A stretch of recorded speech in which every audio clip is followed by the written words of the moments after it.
In the dense, fog-shrouded forests of the American frontier, history is filled with tales of those who simply vanished. But some disappearances leave behind more questions than answers, echoing through time with a chilling persistence. Tonight, we delve into one such case, the unsettling story of Silas the Mountain Man. This isn't just a tale of a man lost to the wilderness.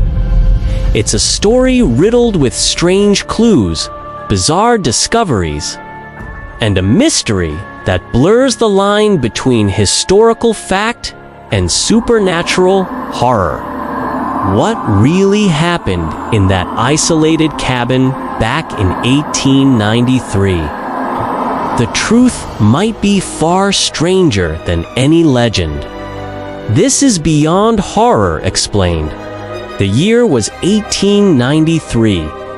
Silas was a man well known to the few who lived near the edge of the sprawling, untamed woods.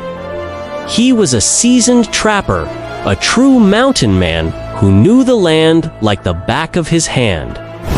He was self-reliant, tough, and predictable. Every few months, he'd journey to the nearest town for supplies, trade his furs, and share a quiet drink before returning to his solitary life. But in the autumn of that year, he missed his trip. Weeks turned into a month, and a concerned group of townsfolk decided to check on him. What they found was not a scene of an accident or an animal attack. Silas's cabin was intact, the door barred from the inside.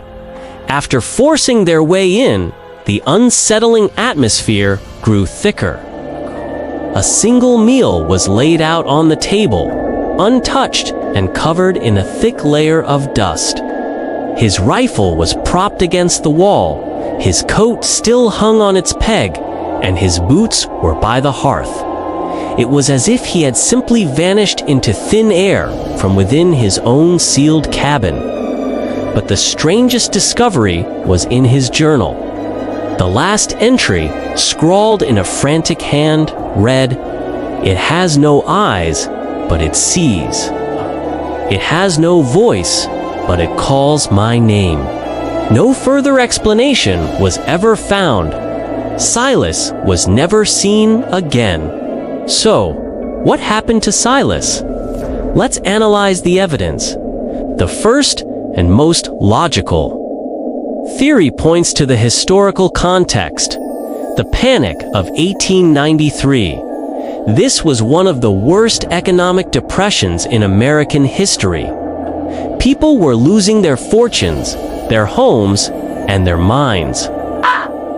It's plausible that the isolation and economic despair pushed Silas over the edge. Perhaps the eyeless thing was a manifestation of his own paranoia.